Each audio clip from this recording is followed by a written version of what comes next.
Baik, Assalamualaikum warahmatullahi wabarakatuh. Saya ingin fokus pada malam ini. Ada 10 kalau saya kata kebohongan tu mungkin agak terlalu kasar perkataannya, tapi lebih kepada mitos. Tahu mitos tak? Mitos ni bermaksud ramai orang yang mengatakan dia buat sesuatu tu dia percaya, tetapi sebenarnya dia tak tahu yang benda tu sebenarnya salah. So malam ni saya ingin mengupas beberapa sebanyak minimumnya 10, boleh? Kalau dah bersedia, saya nak mula dengan sedikit fahaman tentang kalori dahulu. Sebab ramai orang terlalu fokus kepada kalori. So kadang-kadang saya tanya balik, you faham apa maksud kalori ni? Dia kata kalori ni maksudnya tenaga lah. Tenaga tu macam mana? Okey, secara rambang, dan kalau you lupa kepada sains pun saya ingatkan kembali. Satu kalori yang kecil, C kecil, yang tulis C tu kalori kecil dalam bahasa Inggeris. Kalori kecil tu, C kecil tu berarti adalah tenaga yang untuk memanaskan 1 mil air untuk naik 1 degree centigrade di paras laut kalau you buat eksperimen ni. Tapi yang saya nak cerita pada malam ni, kalau saya sebut perkataan kalori, ini sebagai mukadimah ya, kena faham, ialah big C, C yang besar, dan selalunya K kecil, J besar, kilojoule, boleh juga. Tapi senang kita faham malam ni ialah kalori yang besar tu maksudnya, kalau saya kata 1 kalori bermaksud tenaga yang diperlukan untuk menaikkan darjah 1 liter air sebanyak 1 degree centigrade, lebih kurang macam tu. Bermaksud kalau saya kata 1 kalori C besar tu, dia hampir 1000 kali ganda lah dia punya power. Faham tak faham? Okay. Jadi kalau saya kata nasi tu katakan 200 kalori, faham? Berarti dia tinggi daripada kalau saya kata 200 C kecil, kalori kecil. Faham tak faham? Okey. Jadi jangan anda confuse lagi dah bila daripada sekarang atau dulu-dulu lagi pun saya sebut bila kalori tu saya maksudkan big C. Alright? Okey, jadi sebenarnya kenapa ada banyak sangat mitos, ada banyak sangat kepercayaan tentang slimming ataupun slimming diet ni? Sebab orang ramai macam desperate, dia nak kurus cepat dan dia nak kurus selama-lamanya, tapi tidak mahu melakukan sesuatu yang memang memerlukan pengorbanan sebenarnya. Contoh, banyak kajian telah dibuat sekarang untuk kembar pun. Kembar ni kalau datang daripada Japan katakan, ataupun daripada China, awal-awal dahulu mereka dua-dua slim. Tapi bila seorang dihantar pergi study kat Amerika, tak sampai 3 bulan dah mula bertukar wajah. Balik 3 tahun dah mak tak kenal, bapak tak kenal. Kenapa? Sebab ada banyak peranan-peranan yang mustahak you kena faham malam ini, iaitu selain daripada kalori yang big C tadi tu, ada konsep dinamakan genetik. Faham genetik? Tapi kembar tadi sepatutnya kalau sini kurus, sana pun kurus. Kenapa sana tak kurus? Dekat Amerika, kenapa kat Japan dia masih kurus? Jawapannya tidak lain tidak bukan ialah diet. Sebab tu orang fokus kepada diet. Tapi selain pada diet, dia juga ada mainannya peranan apa? Environment. Yang orang putih panggil epigenetik tu, ni bahasa-bahasa advance lah. Tapi maksud saya persekitaran. Kawan kita, makanan jenis apa, you expose kat mana, ada pencemaran ataupun ada fast food, macam-macam berlaku. Betul? Dan akhir-akhir sekali ramai orang lupa kepada masalah hormon. Hormon juga memainkan peranan yang penting. Jadi faktor-faktor seperti stres, tidur, exercise, semua memainkan peranan. So kalau saya sebut sesuatu sekejap lagi tentang mitos atau pembohongan yang mengatakan you dengar cakap saya, kalau D&D diet ni confirm boleh kurus, saya dah bohong you. Ataupun you dengar saya ni pakai paleo diet, paleo diet ni confirm memang you akan pasti kurus sampai bila-bila pun. Ataupun keto diet ataupun Atkins diet, pernah dengar semua tu? Southwest 5-2 berlambat-lambat, Weight Watchers, tu tak kira lagi yang you beli kat online tentang apa makanan-makanan ataupun serbuk-serbuk atau pil dan sebagainya. Jadi semua ni malam ni kalau boleh kita selesaikan. Boleh? Alright. Jadi saya bagi apa yang you kena faham sebenarnya, iaitu 10 daripada top pembohongan yang tengah berlaku sekarang. Sampaikan kalau saya pun kata cuma D&D saya diet saja yang boleh menguruskan badan you sampai bila-bila, saya pun dah bawa satu pembohongan yang besar. Sebab apa? Lain manusia, lain dia punya build up dia, ciri-ciri dia, karakter dia, genetik dia, lagipun apa lagi yang berlaku dalam sekeliling kehidupan dia, dalam mental dia, semua mainkan peranan. Okey. Jadi tuan-tuan sekalian, nombor satu, ada orang kata you kena cuma buat low carb diet. Low carb ni maksudnya high fat, high protein. Pernah dengar? Jangan kita sebut diet-diet apapun, asalkan makronutrien ni, makanan zat yang berupa karbohidrat seperti nasi, seperti ubi, keladi, bahan-bahan yang berserat semua ni, dari sudut ubi kayu pun tak boleh makan. Sebab apa? Dia kena low, tak boleh. Buah-buahan pun tak boleh. Ada kan setengah buah tu katanya tinggi dengan karbohidrat, sebab bagi setengah orang tu karbohidrat tu dia campur aduk dengan perkataan gula, dia confuse, padahal jauh beza. Namun kalau siapa kata cuma low carb saja yang boleh kuruskan badan sampai bila-bila, itu satu pembohongan nombor satu. Sama juga the other way round. Kalau dia kata high carb, low fat, low protein diet, ada kan jenis yang tak boleh langsung minyak setitik pun, tak boleh langsung letak apa protein daging, tak boleh. Macam saya pun kata yang bermata berkaki tak boleh. Betul, kalau tengah sakit dan you pula cari makanan yang ada hormon, ada antibiotik, ada bahan-bahan growth hormone semua dalam daging tu protein tu memang tak boleh. Betul, ada berlandaskan kepada fakta dan sains. Tetapi kalau you kata tak boleh langsung sampai bila-bila, satu titik tak boleh, satu keping ikan pun tak boleh, seekor udang pun tak boleh, saya rasa itu pun satu pembohongan yang cukup dahsyat. Sebab apa? Selagi Tuhan tak kata haram, selagi Tuhan kata tak boleh tak boleh, apa tu maksudnya, lagi tak disebut tak boleh makan, you boleh makan. Cuma kena faham banyak mana, cara mana dan kenapa. Faham kenapa kita nak kuruskan. Nombor dua, ada orang kata, saya pun pernah kata, jangan makan langsung lepas pada makan malam tu. Kalau boleh berpuasa. Itu tujuannya adalah untuk belajar intermittent fasting yang senang, supaya kita tak payah nak memikirkan ada diet lain pula. Kita jadikan tabiat, maka lepas makan malam kita tak makan langsung, tetapi kita dibenarkan minum. Kalau ambil sedikit kacang, no problem, betul tak? Tapi kalau orang kata lepas pukul 6 kena tutup kedai langsung, setitik air pun tak boleh, saya rasa itu salah. Okey, sebab malam kita tak pernah ada puasa malam, betul tak? Kita cuma berkonsepkan puasa yang maksudnya tak boleh makan banyak. Itu yang betulnya. So siapa yang kata langsung tak boleh jamah sampai lagu keroncong main kat perut sampai you tak boleh tidur, setengah orang kan kalau lagu keroncong main ada biola ni, you tak boleh main langsung, tak boleh tidur langsung malam-malam tu sebab perut you bunyi kuat, maka you kena sikit lapik perut boleh, ya. Kan saya kata paling-paling kalau you ada air kelapa yang siang tadi tu dengan isinya, lapiklah perut, ambil segenggam kacang sikit-sikit, cashew nut, no problem. Jangan pula goreng pisang, nasi lemak, roti canai malam, itu kacau lah kan. So saya kata orang yang menyebut sampai tak boleh makan apa langsung walaupun setitik air belah malam, itu adalah satu lagi kebohongan nombor kedua. Nombor tiga, ada orang kata pula kena makan frequent small meal. Pernah dengar kan? Ramai orang cerita. Frequent maksudnya kerap makan sikit tapi banyak kali. Saya rasa yang ni satu mitos ataupun satu cara yang paling salah. Sebab body kita perlukan waktu untuk berehat.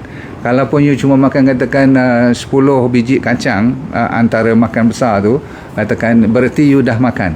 Dan body kita tak berapa faham sangat sama ada you makan kacang ataupun you makan ubi atau you makan nasi. Makan tetap makan, sebab apa? Nanti daripada hujung ni, bahagian mulut kita sampai hujung ni lah, dubur kita tu, proses tu perlu dilalui. Semua makanan akan melalui asid kat perut, lepas tu dineutralizekan balik dalam semua intestine. Dia prosesnya hampir sama, bertukar dari segi dia punya enzim, dia punya hormon. Itu diperlukan mengikut karbohidrat, fat ataupun protein. Baik. Jadi ini satu lagi pembohongan. Tak digalakkan langsung you makan sampai 6-7 kali sehari. Kalau nak ikut frequent lah, terlalu kerap makan, minimum 5-6 kali lah. Yang sebenarnya kita dilatih sejak dulu-dulu lagi. kesalahan yang cukup besar. Tak boleh kita makan terlalu banyak kali. Kalau boleh lebih pada 3 kali tu pun kita dah banyak sangat dah. Faham? Okey, seterusnya ada kaitan pula dengan gym. Pergi gym ni, orang kata kalau rajin you pergi gym, lagi rajin you masuk dalam gymnasium, lagi lama you duduk dalam gymnasium, lagi bagus. Satu pembohongan lagi. You nak tahu tak, kalau nak pecahkan satu pinggan nasi punya energy, tadi kalori tu, yang saya kata apa, 200, dah faham 200 big C kalori tu, you perlu berjalan kaki, brisk walking, minimum saya kata berapa? Setiap 100 kalori bersamaan dengan 1 kilometer. Jadi kalau you makan, lepas tu you nak pergi pecahkan lemak you melalui cuma exercise saja dalam gym, katakan you terlebih makan hari tu lebih kurang, pernah tak kita lebih daripada 300-400 hingga 500 kalori? Pernah tak? Selalu tak? Okey, selalu kan satu pinggan nasi lemak belah malam yang tak patut makan, kita makan juga, kena dengan sotong, kena dengan dia punya daging apa, dengan teh tarik pula, confirm at least 500 kalori untuk mengopi je. Dan yang ni kita dah berhutang besok. You nak masuk gym, you kena lari atas treadmill tu minimumnya 5 km. Dia punya marker dia tulis kat situ 5 km berjalan laju minimum baru boleh pecah. Nak buat ke tak? Sebab tu masuk gym adalah satu mitos. Bukan tak boleh, saya tak kata masuk gym tu salah, tapi siapa yang mempelopori cuma masuk gym saja yang boleh kuruskan badan, salah. Tetapi kalau you ambil weight training, kalau you buat high intensity interval training yang tak payah sampai lebih daripada 40-50 minit, kadang-kadang cuma 10 minit dah cukup, yang tu betul. Yang tu betul. Siapa yang kata boleh buat HIIT, banyak kali saya sebut, yang tu memang sampai sekarang masih diiktiraf sebagai salah satu daripada cara yang betul. Ada kaitan dengan diet you lah kan. Kalau you terlebih makan, you buat HIIT, dia boleh mengurangkan masalah berat badan. Baik, seterusnya ada pula orang ni, mungkin you tak pernah dengar ni, dia panggil anabolic window, jendela anabolik. Anabolik ni maksudnya dia tengah nak membuat sesuatu dalam badan you, maksudnya ketumbesaran, macam growth. Okey, selalunya lepas orang buat gym dan sebagainya, dia orang kata boleh makan banyak sikit, no problem. Sebab apa? You panas badan you. Salah besar. Okey, tak mungkin. Dia tak ada kaitannya dengan panas badan you saja. Memanglah bagus kalau badan you panas, tapi dia berapa banyak tenaga yang you dah pakai tu. Kalau you pakai untuk 500 kalori, 500 kalori yang burn. Tapi selepas pada badan you tengah panas, tengah berpeluh dan sebagainya, dia orang kata setengah jam pertama tu bagus kalau you lahap ke apa-apa. Please jangan dengar cakap macam tu, salah besar. Okay, bukan bererti bila badan you lepas exercise tu you mungkin rasa lapar atau you mungkin rasa dahaga, betul, minumlah air, tapi nak kata you boleh makan sampai banyak-banyak tu salah. Okay, seterusnya ada orang kata kalau ambil lemak, badan you jadi berlemak. Tak semestinya.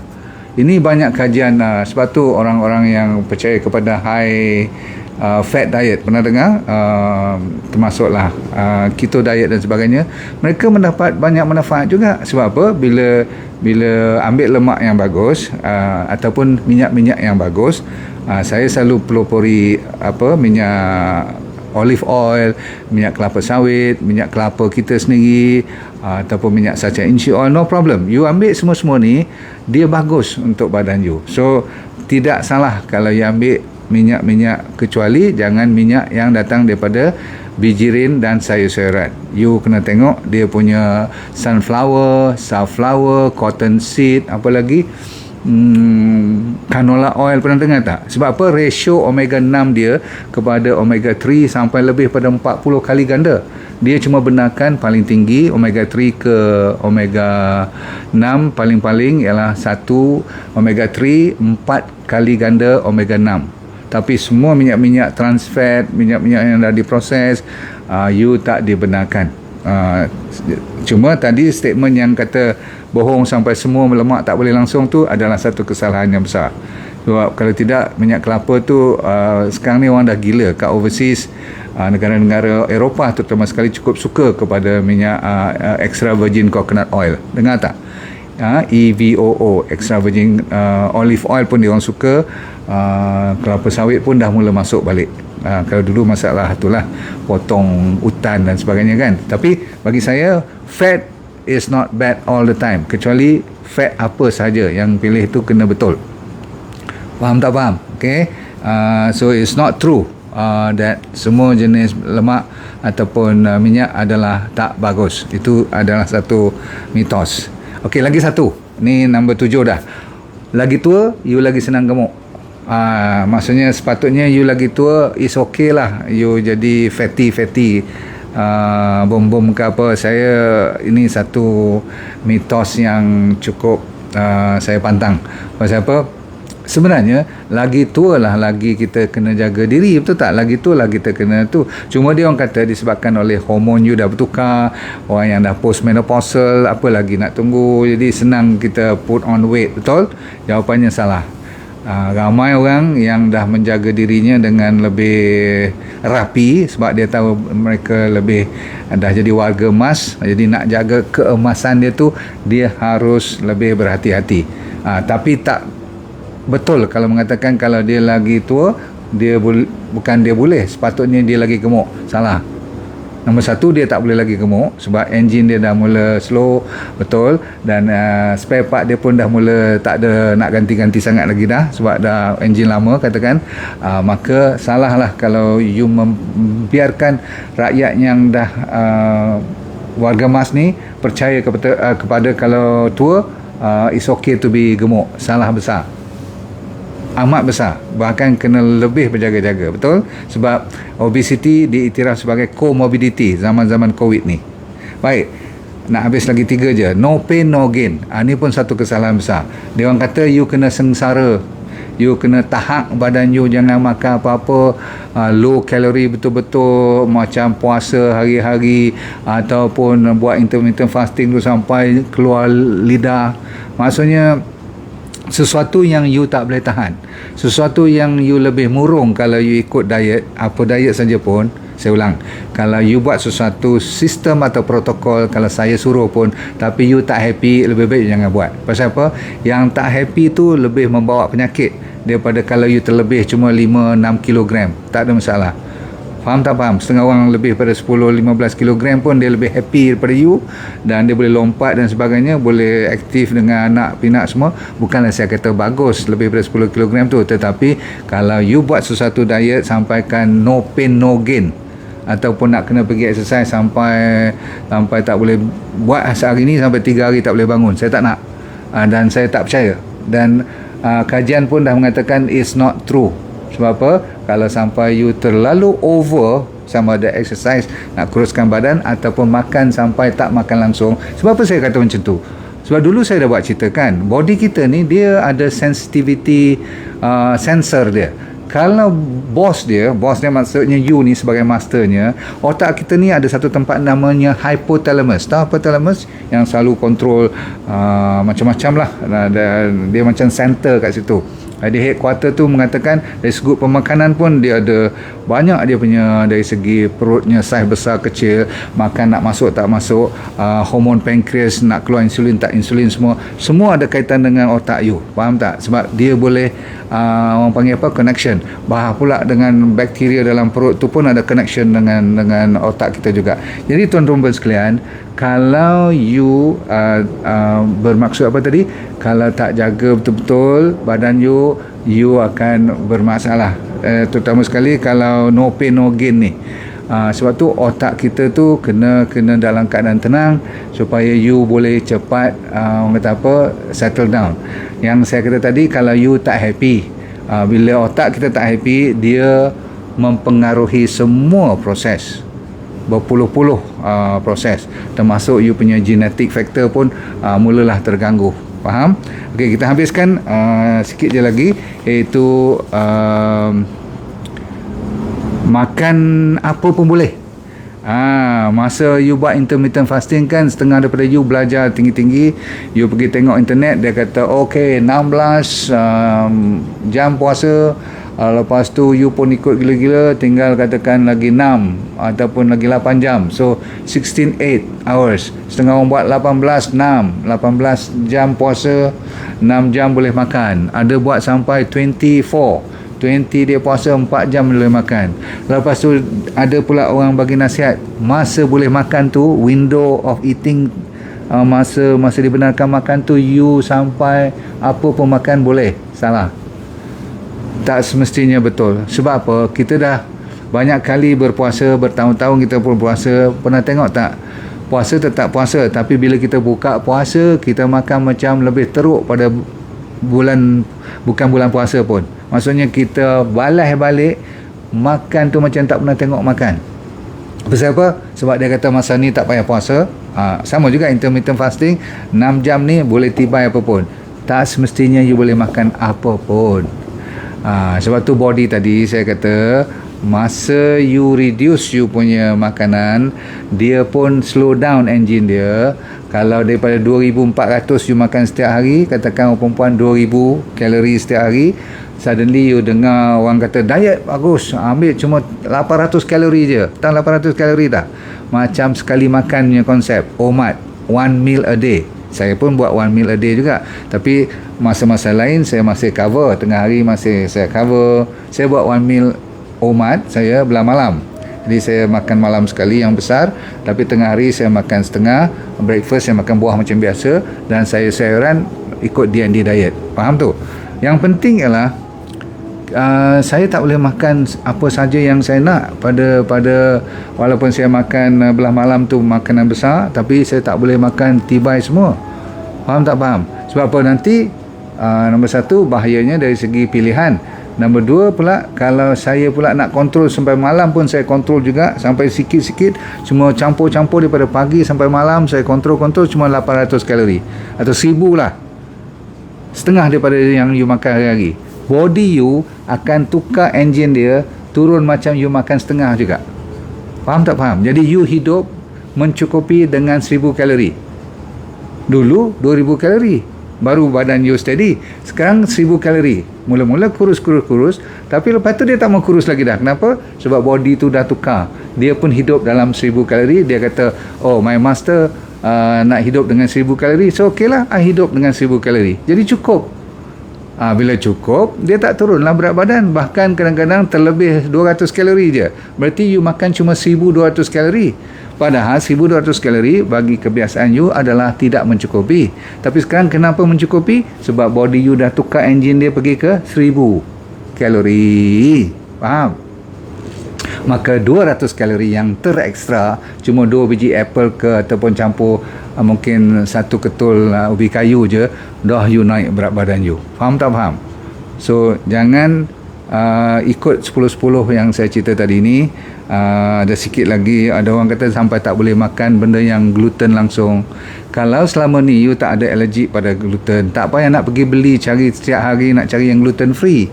Faham tak faham? Sebab you dah hidup 40 tahun atau berapa tahun, 60 tahun lebih kan, betul tak? Takkan tak tahu gluten tak gluten, you alergi tak alergi. Kalau alergi dah lama you gatal, masuk hospital, muntah, cirit semua kan. Jadi you okey. Jangan terlalu nak pergi beli, sebab gluten free ni pun kadang-kadang mahal juga kan. So diet soda tu don't, okey.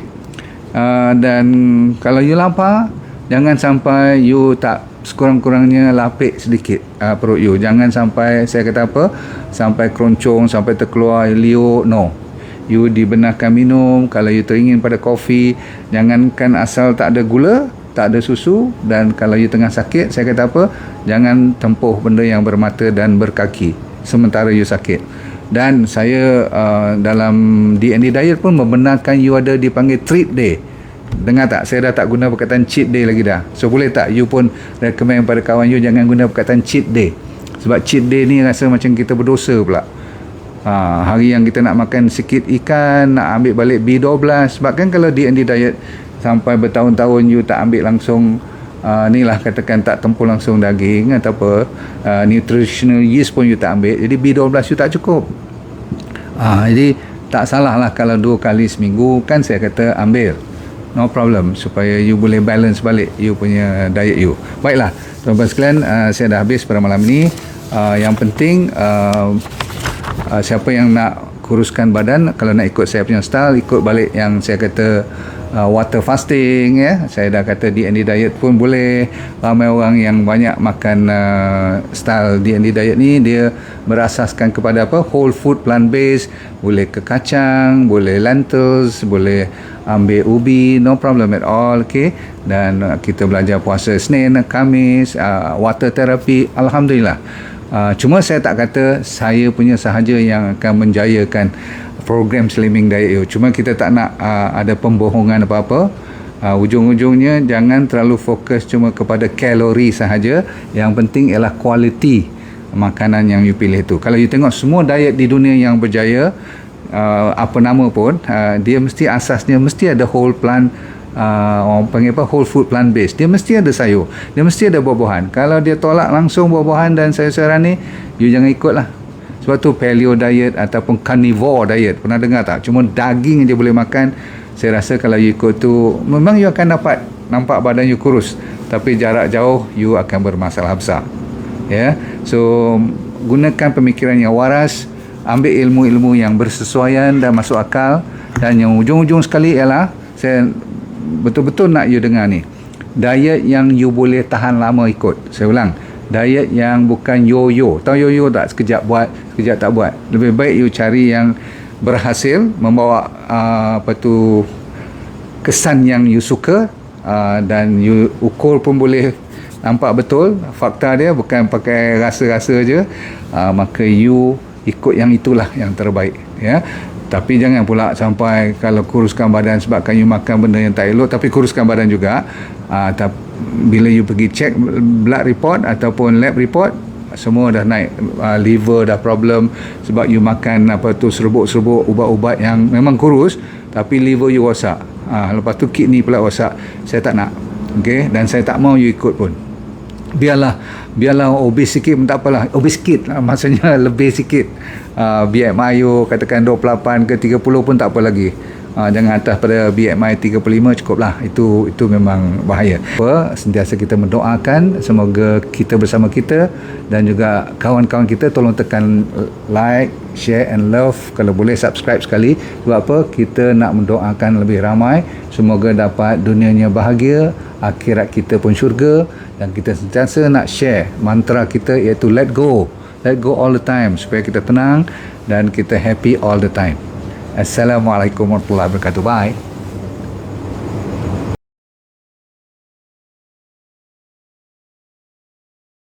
Assalamualaikum warahmatullahi wabarakatuh. Nama saya Dr. Nurdin Darus. Dulu pernah bekerja di Majlis Sukan Negara, Jabatan Psikiatri di University Hospital, dan lepas tu saya buat corporate program. Tapi Tuhan bagi rezeki kat saya untuk kena kanser pada 2001. Bukanlah seronok, tetapi pengalaman. Kali kedua saya kena relapse pada 2012. Di pengalaman tu saya nak share dengan anda, kalau anda bermasalah berpenyakit ataupun sama ada dari segi fizikal ke mental, tak jadi hal, asalkan you nak merubah hidup you. Dan bagi mereka yang belum sakit pun paling mustahak untuk mempertahankan, menghindar daripada kena sakit. Tapi insyaAllah dalam program yang dinamakan DND Well for Life 90 Day Challenge, maksudnya 90 hari punya cabaran ni untuk meningkatkan kesejahteraan dan kesihatan hidup anda. Mau tak?